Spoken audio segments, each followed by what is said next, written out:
సంతానలేమితో బాధపడుతున్నారా? 899 రూపాయలకే fertility assessment package. వివరాలకి సంప్రదించండి. నమస్తే అమ్మా. నమస్తే తల్లి. అమ్మ, ధనుర్మాసానికి ముగ్గులకి ఉన్న విశిష్టత, ప్రాధాన్యత, సంబంధం ఏంటమ్మా? ధనుర్మాసం రాగానే గొబ్బెమ్మలు, ముగ్గులు, రంగోలలు, రకరకాల అలంకరణలు మొదలవుతాయి. అప్పుడు వరకు అంటే అపార్ట్మెంట్ కల్చర్ వచ్చినా కూడా కల్లాపి చల్లే అవకాశం లేకున్నా కనీసం కలర్ అయినా వేసుకొని ముగ్గులు, పెద్ద పెద్ద ముగ్గులు, చుక్కల ముగ్గులు వేసుకోవాలని ప్రయత్నిస్తూ ఉంటాం. ఎందుకు? వై? అసలు ముగ్గేయడం అన్నది మనకు సంప్రదాయం ఫస్ట్ నుంచి. ఎంత వాటి వాన పడుతూ ఉన్నా మనం ముగ్గేస్తే వానలో కొట్టుకుపోతుందన్నా 2 కర్రలన్నా ఇలా ముగ్గు గీస్తాం. అవునమ్మా. అడ్డంగా ఇట్లా గీయడమే కాకుండా 1-2 చుక్కలు పెట్టి కలపడం చేయకుండా ఊరుకోం. ఎందుకంటే ముగ్గు అలవాటు పోకూడదు, అది ఒక సంప్రదాయం. ప్రతి సంప్రదాయానికి వెనకాల ఒక శాస్త్రీయమైనటువంటి కారణం ఉంది. లేకుండా మన సంప్రదాయాలు ఏమీ లేవు. ఈ ముగ్గు దేంతో వేసేవాళ్ళు అంటే పూర్వం గుల్ల ముగ్గుతో వేసేవారు. గుల్ల ముగ్గు ఎటువంటి క్రిమి కీటకాలని రానిచ్చేది కదా, ఘాటుగా ఉండేది. ఇప్పుడు అంత ఘాటైన గుల్ల ముగ్గు కూడా మనకు కనపడడం కష్టమే. తర్వాత బియ్యం పిండి వచ్చింది, ఇప్పుడు అది కూడా అది అందులో ఏంటంటే తులసి దగ్గర మాత్రమే బియ్య పిండితో వేసేవారు. ఎందుకంటే తులసి చుట్టూతా బియ్య పిండితో వేస్తే చీమలు తిని పెడతాయి అని. గుల్ల ముగ్గులో గనక బియ్య పిండి కలిపితే ముగ్గు బాగా వస్తుందే గాని చీమలు తినవు. ఆ ఘాటుకి చీమలు తినడం కోసం దేవుడి దగ్గర, తులసి కోట దగ్గర వాటి కోసం మాత్రమే ఉండేటట్టుగా బియ్య పిండితో వేసేవారు. మిగిలిందంతా గుల్ల ముగ్గుతో వేసేవారు. ఇలా వేయడం వల్ల ఏమవుతుంటే బయట నుంచి వచ్చేటటువంటి క్రిమి కీటకాదులు లోపలికి రాకుండా అడ్డుకునేవి అవి. దానికి అంత ఘాటు ఉండేది. ఆ గుల్ల ముగ్గుతో గనక ముగ్గిలా వేస్తే చాలా మందికి సున్నితంగా ఉన్న చేతులు గనక ఉన్నట్టయితే చేతులు ఎర్రబడిపోయి మండిపోయేవి, అంత ఘాటుగా ఉండేది. అలా ఉండటం వల్ల ఏం జరుగుతుందంటే మనకు బారు ఇదే ఋతువులో ఎందుకు వేస్తారు ప్రత్యేకంగా అంటే వరి పొలాలన్నీ, పంటలన్నీ ఒక స్థాయికి వచ్చేస్తాయి, కోతలు అయిపోతాయి. ఆ పొలాల్లో అప్పటిదాకా ఆశ్రయించుకుని ఆ నీళ్లల్లో, తడిలో ఉన్నటువంటి ఆ చిన్న చిన్న క్రిములు, చిన్న చిన్న పురుగులు, రకరకాల పురుగులు వస్తాయి. కనిపించవు, అసలు కంటికి చాలా ఉంటాయి. ఇవన్నీ ఏమిటంటే ఊళ్ళోకి వచ్చేస్తాయి. అంటే ఇప్పట్లాగా పెద్ద మహానగరాలయ్యి పంట పొలం చూడాలంటే 40-50 కిలోమీటర్లు ప్రయాణం చేసి పెడితే తప్ప పొలం అన్నది తెలియని పరిస్థితిలో ఉన్నాం కదా మనం. ఇప్పుడు అట్లా కాకుండా పూర్వం ఎట్లా ఉండేదంటే ఈ గ్రామంలో ఈ చివర ఉందనుకోండి ఇల్లు, ఆ ఇంటికి ఒక 100 గజాలు పెడితే చాలు, అక్కడ పొలాలు కనపడుతూ ఉండేవి. అందరికీ వాళ్ళ పొలాల్లో ఇళ్ళు ఉండేవి. అట్లా కొంచెం దూరంగా ఉన్న లోపలికైనా వచ్చేస్తాయి. కనుక లోపలికి అవన్నీ రాకుండా ఉండాలి అంటే వాటిని చంపకూడదు, మన ఇంట్లోకి రాకూడదు. వాటి ప్రయోజనం వాటికి ఉంది. బయోడైవర్సిటీ అని వాళ్ళ మనం ఏ పదం వాడుతున్నామో అది మన పూర్వులు దానికి చాలా ప్రధానంగా దానికి ప్రాధాన్యం ఇచ్చి మరీ మన అలవాట్లన్నీ చేశారు, మనకి సంప్రదాయంలో భాగం చేసేసారు. కనుక వాటిని చంపం, అవి మన ఇంట్లోకి రాకుండా ఉంటే చాలు, మనల్ని ఇబ్బంది పెట్టకుండా. అది దానికోసంగా ఏం చేస్తారంటే ఇప్పుడు వర్షాకాలంలో కష్టమే, ఇలా కళ్ళాపి చల్లితే కాసేపటికల్లా బాగా కొట్టుకుపోతుంది బురద. ఆ బురదలో ఉండే బురద పురుగులు లాంటివే తప్ప ఎక్కువ క్రిములు అవి వచ్చేది తక్కువ, నొసమలు, దోమలు వస్తాయి తప్ప మిగిలినవి రావు. ఇవన్నీ దీపావళి అప్పుడు వెళ్ళిపోతాయి. ఈ మిగిలినవి ఏవైతే ఉన్నాయో ఇవి లోపలికి రాకుండా ఉండాలంటే ఆవు పేడతో కళ్ళాపి చల్లుతారు. ఆవు పేడతో కళ్ళాపి చల్లినట్టయితే దేశీయమైన ఆవు సుమ, జెర్సీ కాదు. తేలు అక్కడ దాకా వస్తే మండ్రగబ్బ వెనక్కి వెళ్ళిపోతాయమ్మా ఆవు పేడ తగిలితే రావు. అది కొన్ని రకాల పాము విషం కూడా ఆవు పేడతో తగ్గుతుంది అని ప్రయోగాత్మకంగా నిరూపించారు. ఇంకా పరిశోధనలు చేసి ఎందుకు అనే దాన్ని నిర్ధారించాలి, కానీ కొన్ని రకాలైన పాము విషం కూడా ఆవు పేడతో తగ్గుతుంది. ఇది కాశీలో ఒక వ్యక్తికి సంబంధించినటువంటి విషయం జరిగితే దాన్ని రికార్డు చేశారు కూడాను బ్రిటిషర్లు. చచ్చిపోయాడు పాము కాటుతో అని ఏడుస్తూ ఉంటే అక్కడ ఒక పెద్ద ఆయన వచ్చి తన్ని ఇతనికి ఆయువు ఉంది అంటే ఎట్లా ఉంది అంటే ఉంది, అతనికి అంటే ఊపిరి అందట్లేదు, నాడి కొట్టుకోవట్లేదు, క్లినికల్లీ డెడ్. అంటే నేను చెప్తాను సాయంకాలం దాకా ఉంచండి అని చెప్పి అప్పుడు వేసిన తాజా ఆవు పేడ తెచ్చి, ఎక్కువసేపు అవ్వకూడదు, అది కొంత ఇలా పెదిమల మీద పెట్టి ఒంటి మీద పెట్టి ఏదేదో చేశాడు. దాంతో అతను లేచి కూర్చున్నాడు. ఇది it is recorded by A Britisher. మనం చెప్తే మన మాటలు నమ్మం కదా, మరి వాళ్ళు చెప్తారు. వాళ్ళకి సత్యాన్వేషణ బుద్ధి ఉంటుంది. ఒక పక్కన భారతీయులంటే ఎంత చులకన భావం ఉన్నా సత్యాన్వేషణ బానే ఉంది కనుక ఆవు పేడ ఆ శక్తి ఉంది. ఆ కారణంగా ఆవు పేడతో కళ్ళాపి జల్లి లోపలికి ఏమీ రాకుండా, ఒకవేళ ఏదైనా తప్పిదారి లోపలికి వచ్చినా ఈ ముగ్గు ఘాటుగా ఆగిపోతాయి. ఇది మనం చూస్తూనే ఉంటాం. ఈ మధ్య కొంచెం తగ్గింది, కానీ కొద్ది రోజుల క్రితం దాకా ఈ స్లమ్ ఏరియాస్ లో మున్సిపాలిటీ వాళ్ళు గుల్ల ముగ్గు కుడుతూ ఉంటారు తెల్లగా, చాలా అసహ్యంగా ప్యాచెస్ గా. అవునమ్మా. అట్లా కాకుండా దాన్ని కూడా కళాత్మకంగా తీర్చిదిద్దారు మన వాళ్ళు ముగ్గులు వేయడం. ఈ ముగ్గుల్లో అద్భుతమైనటువంటి అంతరిక్ష విజ్ఞానం ఉంది. అమ్మా ఈ ధనుర్మాసంలో ఎక్కువగా ధనుర్మాసం పాటించే వాళ్ళందరూ శ్రీ వైష్ణవ సంప్రదాయానికి చెందినవారు. అన్ని విష్ణువుకు సంబంధించిన విశేషాలు ఎన్నో ఉంటాయి మనకి ఇందులో. ఒకటి చేప ముగ్గు అని వేస్తారు, విన్నారా మీరు? అది ప్రత్యేకంగా గీతలతో ఉంటుంది. ఇట్లా గీతలు గీసి వాటిని ఇలా ఉంటే ఇలా చేపలు వాటి మొప్పలతో ఇలా విప్పిన మొప్పలు కలిగినటువంటి చేపలాగా ఉండే ముగ్గు. తర్వాత ఇంకోటి తాబేలు ముగ్గేస్తారు కదా. మారేడు, చేప, తాబేలు విష్ణుమూర్తి అవతారాలు. ఏ మిగిలిన జంతువులు ఎందుకు వేరు? ఏనుగు ముగ్గేరుగా. ఇప్పుడు మనం వేస్తున్నాం గాని సంప్రదాయకమైన ముగ్గుల్లో లేదు.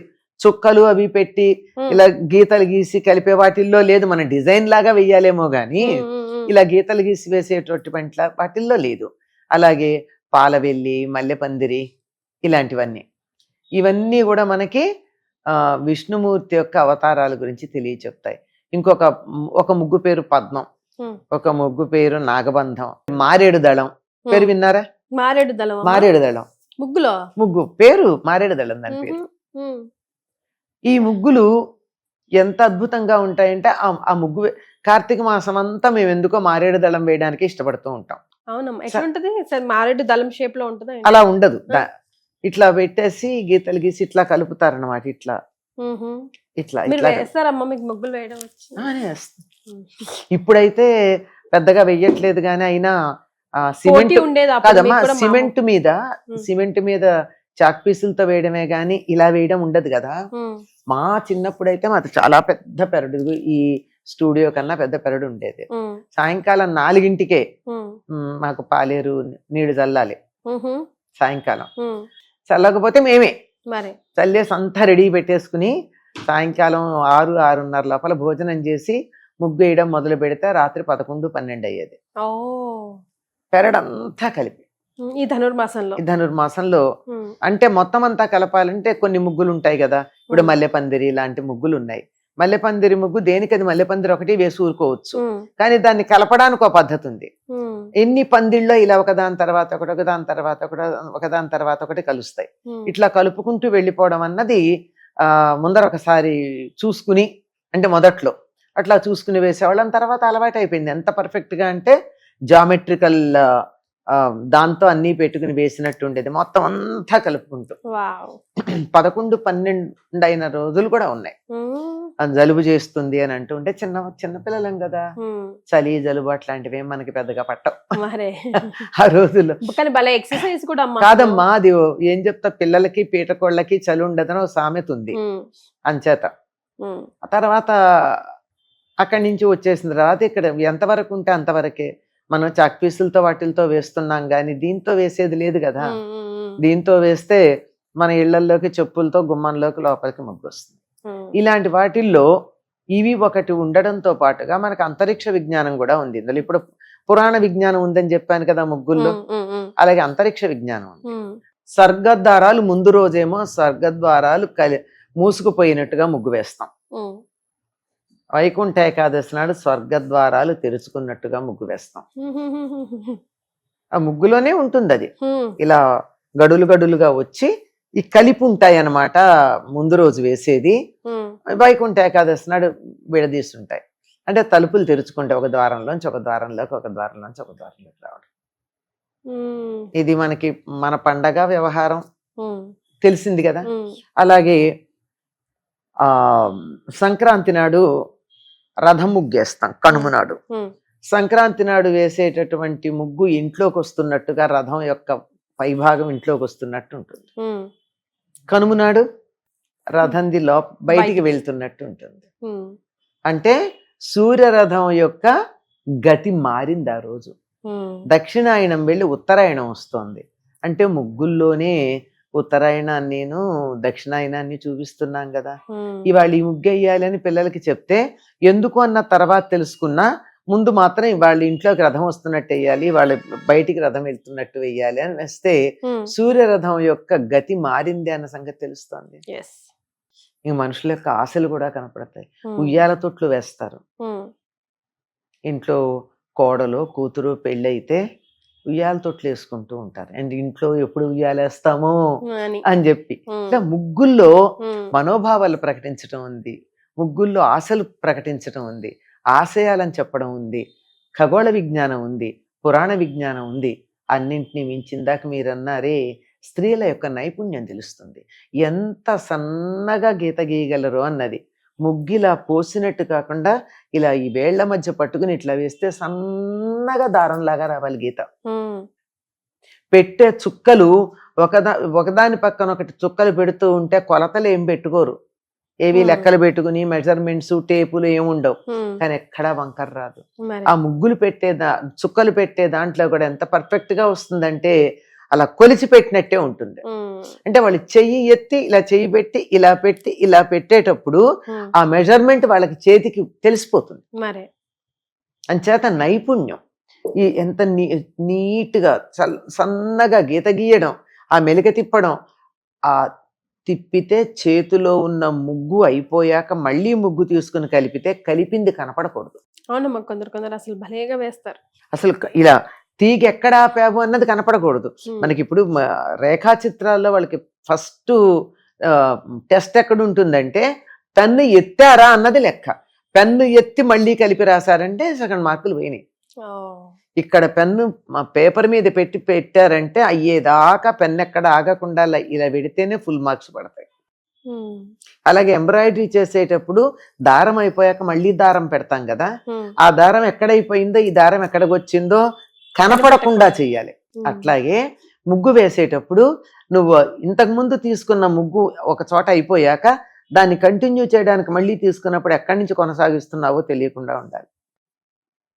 ఇది అంటే జామెట్రీ పర్ఫెక్ట్ గా ఉండాలి, కొలతలు పర్ఫెక్ట్ గా ఉండాలి, తక్కువ ముగ్గే పడి సన్నని గీత రావాలి, అది అతుకులు బొంతగా ఉండకూడదు, ఏదో ఒక విజ్ఞానాన్ని అందులో తెలియజెప్పాలి. ఇన్ని విషయాలు ఇందులో ఉండడంతో ఇది మానసికమైనటువంటి ఎక్సర్సైజ్ పర్ఫెక్షన్. ఇదంతా శారీరకంగా వంగి అంతసేపు చేస్తున్నారు అంటే ఎంత గొప్ప ఎక్సర్సైజ్ అమ్మా.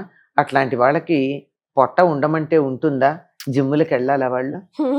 గమ్మును ఉంటే చాలు కదా.